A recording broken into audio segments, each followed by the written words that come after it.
Good morning. If everyone will pull up a chair, we'll call this meeting to order. And we have a number of special guests with us today. Representative Dennis Crosswhite Hayter, is here with us today. Thank you for joining us today. Representative Nicole Miller, thanks for being with us today. Bobby Stem with the Oklahoma General Contractors, and I won't pick on you today. Paul Zachary from the City of Tulsa, thanks for being here today. Rich Briery, is that close enough? Sorry about that.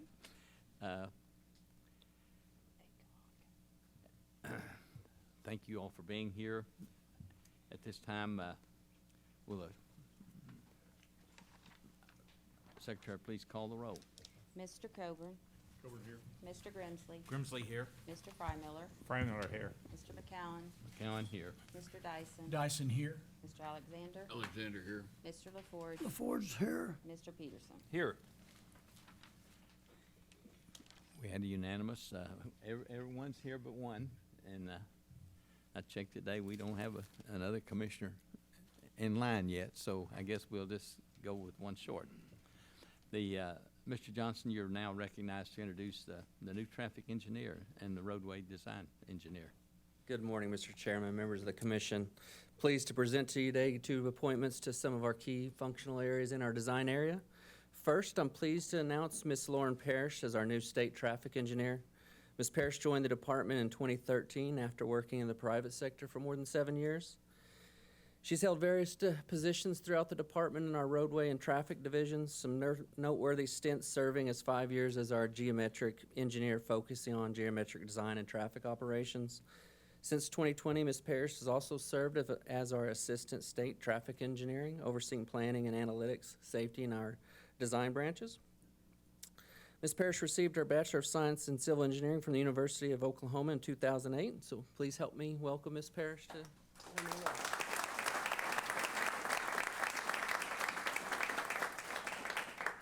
Also pleased to announce our newly appointed State Roadway Division Engineer, Mr. Randy Woods. Randy is a long-term employee of our Roadway Design Division, served in various capacities in multiple divisions. Mr. Woods has routinely been called on to lead some of the department's most complex design projects. Mr. Woods also earned an associate's degree in computer-aided drafting design in 2003, as well as a Bachelor's of Science in Civil Engineering from the University of Oklahoma in 2008. So please help me welcome him as well. Thank you. I'm probably being inappropriate in making this comment, but I am thrilled to see the executive positions that are getting filled by women in this department, and I tip my hat to our leadership.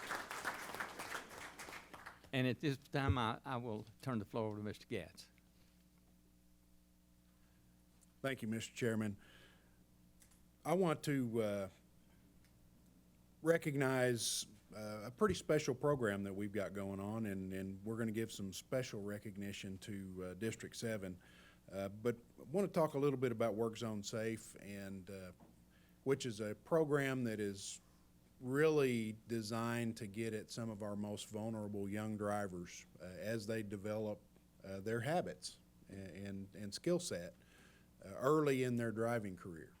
And Mr. Chairman, if you would, I'd like you to recognize Tom Robbins to come up and talk a little bit more about Work Zone Safe and then make a presentation to District 7. Tom? Thank you, Mr. Secretary.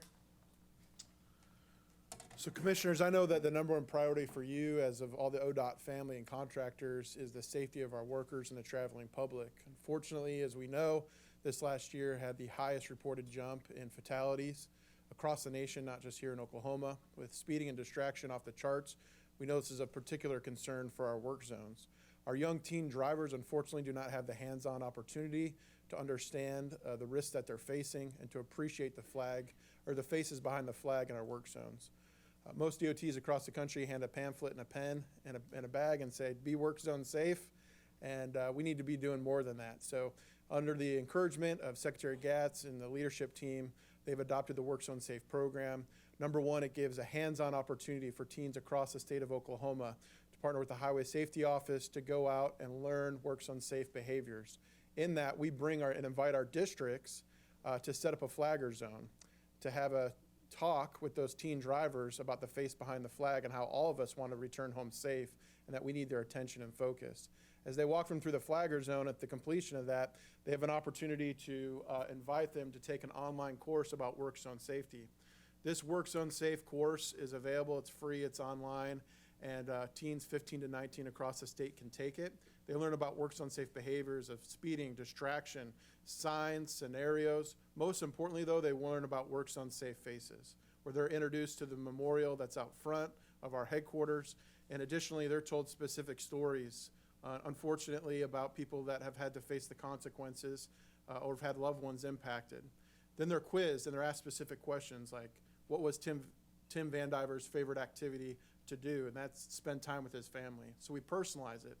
But then probably most importantly, we recognize and reward them for being Work Zone Safe partners. So they have an opportunity to receive an insurance discount. Here in Edmond, Oklahoma, they can receive a 60-minute pass to Edmond Sky Zone. And then they can also receive a $500 Work Zone Safe Educational 529 scholarship. Bobby STEM's Association was the first one to offer that. And then starting in September, we'll have 3 $500 scholarships that we're able to give out to recognize and reward these. I would like to point out that Oklahoma is leading the country in doing this. As of September, the Work Zone Safe course will be the national teen driver Work Zone Safe course that was pioneered here in Oklahoma and will be adopted and available nationally to any DOT, Highway Safety Office, driving school, parent or teen that wants to be educated, engaged, recognized, and rewarded. As a part of that, I would say that probably no ODOT field employee joins ODOT because they want to be a public speaker, but we found as we brought them in and talked to the teens that after that first go-around, they really enjoyed the opportunity to share why they chose this as a profession, why they need those teen drivers to be safe. So of that, I'm pleased to announce that in our first inaugural year, we have selected District Number 7 to receive our inaugural Oklahoma Work Zone Safe Award for their teen driver education and engagement. They, through their efforts at 3 different events, educated and engaged over 1,200 students, giving them an opportunity to have the face behind the flag and be Work Zone Safe. So with that, I'd like to invite them up.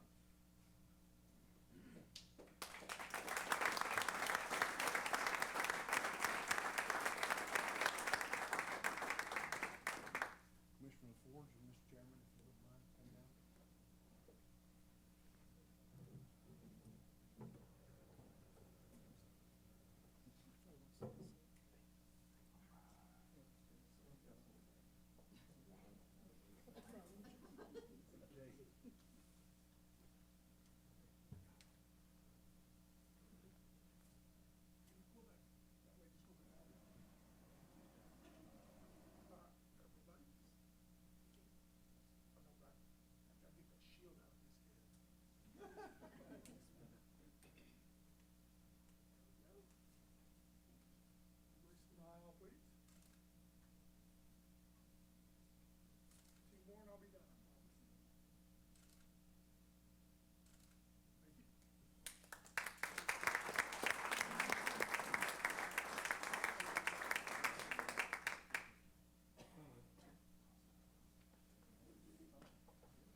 At this time, I need a motion for approval of the minutes of the July meeting.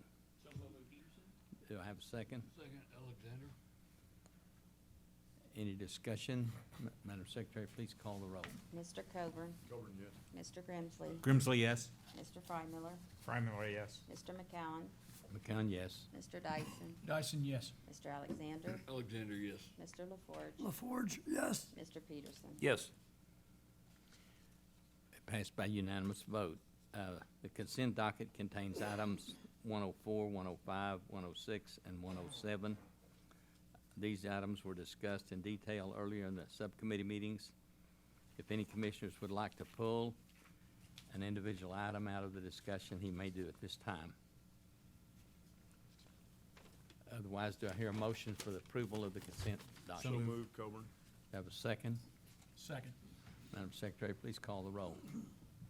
Mr. Coburn, Coburn, yes. Mr. Grimsley, Grimsley, yes. Mr. Frymiller, Frymiller, yes.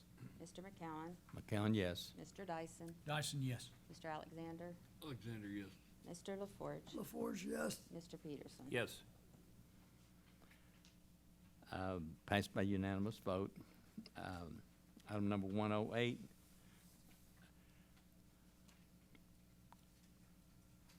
Good morning, Mr. Chairman, members of the commission, Mr. Secretary. Item 108 is my programming item this month. I have Rogers County and Commission District 8. Department requests approval to program a project to repair fire damage to the I-44 US 412 over Spunky Creek. The estimated cost of this project is $250,000, and the project can be ready for a February 2023 letting. The party responsible for the damage is known. Approval is recommended. Try to answer any questions if you have any this morning. What did they do? They actually started a fire underneath the bridge, and it damaged some of the concrete, so it spalled. We're gonna have to do some repair there and basically clean it up, so. I mean, as a destructive fire or? Possibly keep warm because it was a homeless person, so, yep.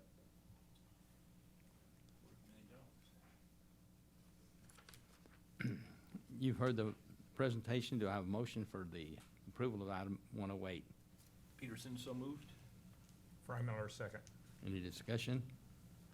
Madam Secretary, please call the roll. Mr. Coburn, Coburn, yes. Mr. Grimsley, Grimsley, yes. Mr. Frymiller, Frymiller, yes. Mr. McCowen, McCown, yes. Mr. Dyson, Dyson, yes. Mr. Alexander, Alexander, yes. Mr. LaForge, LaForge, yes. Mr. Peterson. Yes. Passed by unanimous vote. Item 109 is engineering contracts. Mr. Tigler, you're recognized to continue. Thank you, Mr. Chairman. I have one item, is Tulsa County and District 8. Department has selected Garver to provide preliminary engineering for US 75. Total not to exceed amount is $2,095,343. The project is in the 8-year construction work plan with a scheduled let date of 2028. Approval is recommended. Answer any questions if you have any this morning. You've heard the presentation. Do I have a motion for approval? Motion Dyson. Do I have a second? Second, Coburn. Is there any discussion? Madam Secretary, please call the roll. Mr. Coburn, Coburn, yes. Mr. Grimsley, Grimsley, yes. Mr. Frymiller, Frymiller, yes. Mr. McCowen, McCown, yes. Mr. Dyson, Dyson, yes. Mr. Alexander, Alexander, yes. Mr. LaForge, LaForge, yes. Mr. Peterson. Yes. Passed with a unanimous vote. Item number 110 is the engineering contract supplement. Mr. Tigger, your response. Thank you, Recognized Mr. to Chairman. continue. Part A, I have 3 items this month. Part A is McCurtain County and District 3. We previously authorized Triad Design Group to prepare construction plans for I-35 at the State Highway 9 West Interchange. Supplement not to exceed amount is $1,848,150. This project is included in the 8-year construction work plan with a scheduled let date of 2023. Part B in Oklahoma County and District 4. Department previously authorized HNTB Corporation to prepare construction plans for I-44. Supplement not to exceed amount is $1,388,330. This project is also in the 8-year construction work plan with a scheduled let date of 2026. And finally, Part C, we have Stevens County and District 7. Department previously authorized Freeze and Nichols to prepare construction plans for US 81. Supplement not to exceed amount is $222,455. This project, too, is included in the 8-year construction work plan in 2026. Approval is recommended. Try to answer any questions if you gentlemen have any this morning. You've heard the presentation. Do I have a motion for approval of item number 110? LaForge, move for approval. Do I have a second? Alexander, second. Any discussion? Madam Secretary, please call the roll. Coburn, yes. Mr. Grimsley, Grimsley, yes. Mr. Frymiller, Frymiller, yes. Mr. McCowen, McCown, yes. Mr. Dyson, Dyson, yes. Mr. Alexander, Alexander, yes. Mr. LaForge, LaForge, yes. Mr. Peterson. Yes. Thank you. Thank you. Passed by unanimous. At this time, Mr. Leonard, you make your presentation on change orders.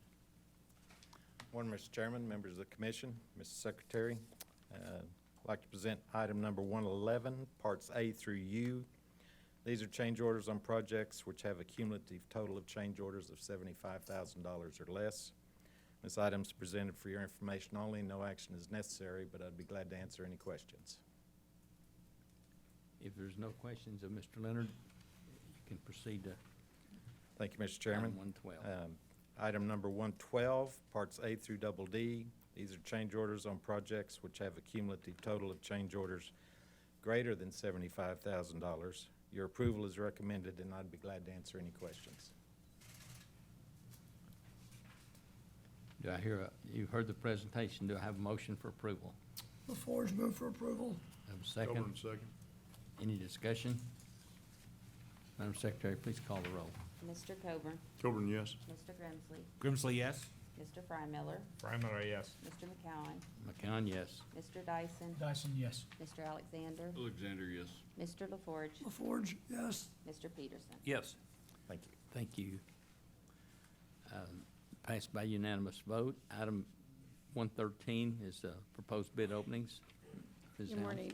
Excuse me, Mr. Chairman, Mr. Secretary, members of the commission. I'll be presenting the item 113 on behalf of Ms. Helmus. Item 113 consists of the final September, the tentative October, and the tentative November 2022 bid openings. The department recommends commission approval of this item. You've heard the presentation. Do I have a motion for approval of item number 113? Peterson, so moved. Do I have a second? Second, Dyson. Any discussion? Madam Secretary, please call the roll. Mr. Coburn, Coburn, yes. Mr. Grimsley, Grimsley, yes. Mr. Frymiller, Frymiller, yes. Mr. McCowen, McCown, yes. Mr. Dyson, Dyson, yes. Mr. Alexander, Alexander, yes. Mr. LaForge, LaForge, yes. Mr. Peterson. Yes. Thank you. Passed by unanimous vote. Chairman, item number 114 is the awards by Mr. Dels. You're Yes, sir. recognized. Good morning, Commissioners, Mr. Chairman. Item 114 are our recommendations from the July 14th bid opening. It's recommended that the following items from the July 14th bid opening referred to by call order be awarded. As call orders 100, 105, 110, 112, 115, 120, 125, 130, 135, 139, 140, 145, 150, 155, 165, 170, 180, 185, 190, 195, 200, 205, 210, 215, 220, 230, and 235.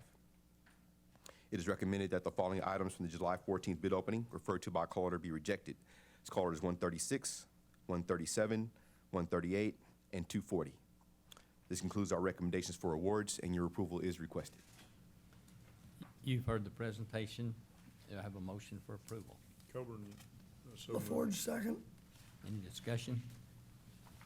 Madam Secretary, please call the roll. Mr. Coburn, Coburn, yes. Mr. Grimsley, Grimsley, yes. Mr. Frymiller, Frymiller, yes. Mr. McCowen, McCown, yes. Mr. Dyson, Dyson, yes. Mr. Alexander, Alexander, yes. Mr. LaForge, LaForge, yes. Mr. Peterson. Yes. Thank you. You have a unanimous vote. This time we have the director's report. Secretary Gatz, you're recognized to present. Mr. Chairman, Commissioners, really appreciate the work of Tom Robbins and all of the field districts and their efforts around Work Zone Safe, and certainly that was nice recognition for District 7, Commissioner.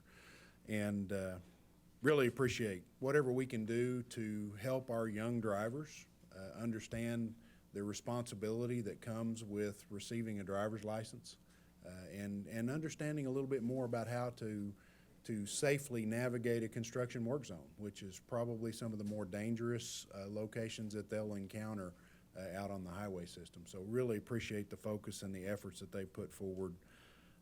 Also, I appreciate Chairwoman Miller and Representative Crosswhite-Hader being with us this morning. Their support for all things transportation is paramount in everything that we do. And with that, I got a little bit of an announcement this morning. as far as our structurally deficient bridge conditions across the highway system, we're pretty excited about it. The department goes through our annual inspection cycle, and again, every public bridge gets inspected at least once every 2 years.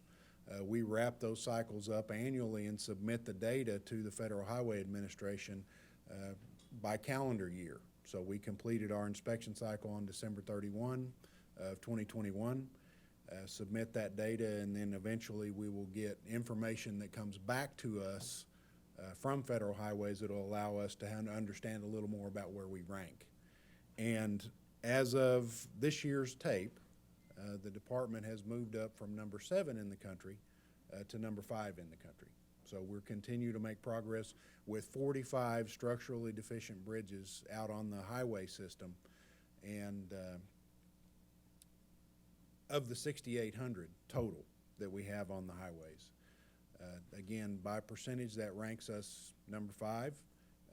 We are extremely grateful for the support of the legislature, certainly Governor Stitt, and all the previous governors, because this is a long-term commitment that only increasing resources can help to address. And again, the long-term funding commitment that has really materialized in the Roads Fund has been the primary mechanism that's allowed us to make progress with the help and commitment, not just of people that work for the Department of Transportation, but our consulting engineering partners and absolutely our contracting partners that make sure we can get work done out on the system. So something to be hugely proud of. We have come a long way since 2005, 2006, when we had 1,200 almost of our structurally deficient bridges of the 6,800 on the system, and we're ranked 49th in the country. So we continue to make great progress. We are not done. As I stand here before you today, we've got about 1,200 bridges out on the highway system that are over 80 years old. So all of those bridges will need attention eventually. We've got many other bridges that are one inspection cycle away from potentially going structurally deficient. So our work is not done. We have to be diligent in our ongoing commitment, and we've got to continue to work on our bridge infrastructure. What I would tell you is that we've come from a bridge infrastructure that was in an absolute unmanageable condition. Over time, through increasing resources and commitment, we've been able to turn that into a manageable condition. But we've got somewhere in the neighborhood of 800 bridges in the construction work plan that we're going to be working on over the next 8 years. So we're going to continue that effort. We're going to continue to keep Oklahoma as a top 10 state for bridge condition on the highway system. So, Commissioners, I thank you for your support. Each one of you shares a role in making sure that we continue that commitment, and we're headed in the right direction with our bridge infrastructure. So, Yeah, that really is exceptional. I mean, a round of applause to ODOT. Yeah, it's really tremendous. thank you. And mention a couple of up-and-coming projects. We've got some construction on I-35 at the North 63rd Street interchange, part of an ongoing effort to improve Interstate 35 in North Oklahoma City and into Edmond. That'll be a pretty significant project. Take us a couple of years to complete, but we're excited about continuing the effort to make really that interchange location with I-44 and I-35 better. Also, in the Tulsa area, we've got State Highway 51 pavement rehabilitation east of Interstate 44 that'll start up. Some full depth repaving, including adding a barrier wall in place of the grass median in the Tulsa area. So we're pretty excited about having not only a safety improvement, but a conditional improvement in our pavement condition. We're not exactly where I'd like for us to be when pavement condition's considered. We're going to be probably 27th or 28th in the country. We've got work to do on our pavements, but the guys are doing a great job, and it's projects like this that help us make that number look better. So, also in Sapulpa, we've got a little project on State Highway 66 that is a part of a community partnership with Sapulpa that will return part of State Highway 66 to the city's control. and give us a little bit of a reliever route around the downtown area of the city of Sapulpa, because they want to continue some activities in the downtown area that are certainly more conducive to being city-controlled than department-controlled. So again, that's just an example of our efforts to make sure that we're doing everything we can to listen to the needs of the community and accommodate those. So we're getting Route 66 polished up a little bit, and then as the commission voted last month, we're going to return that back to the city of Sapulpa control. So that's again a great project. And lastly, talk just for a minute about US 259 in Mccurtain County. That's a project that starts about 2 miles north of the Texas state line and extends north 6 miles for $22 million. And that's going to add shoulders and improve some curves on that route. Highway 259 in the southeast corner of the state, connecting up to Idabel, is certainly a primary route for a lot of tourism activity that's going on and a lot of commerce and public travel in general. This project is going to be well received. Again, address a route that's certainly one of our more than 5,300 miles of rural two-lane highway that doesn't have shoulders on it. So we're excited about some activity and getting some work done on this. This is just a phase of a much larger project that'll get us all the way eventually to Idabel. So again, not just about tourism, it's about transportation in general in the southeast corner. And our next commission meeting will be just after Labor Day. And this time of year, as folks are out traveling, the month of August, kind of getting ready to go back to school, we're seeing a little bit of a peak. Also, with Labor Day weekend coming up, we see some peak travel periods, and that sometimes translates into peak accident periods. So I want to take the opportunity to encourage the traveling public to join some of those work zone safe leaders that are our youngest drivers in being safe in our work zones.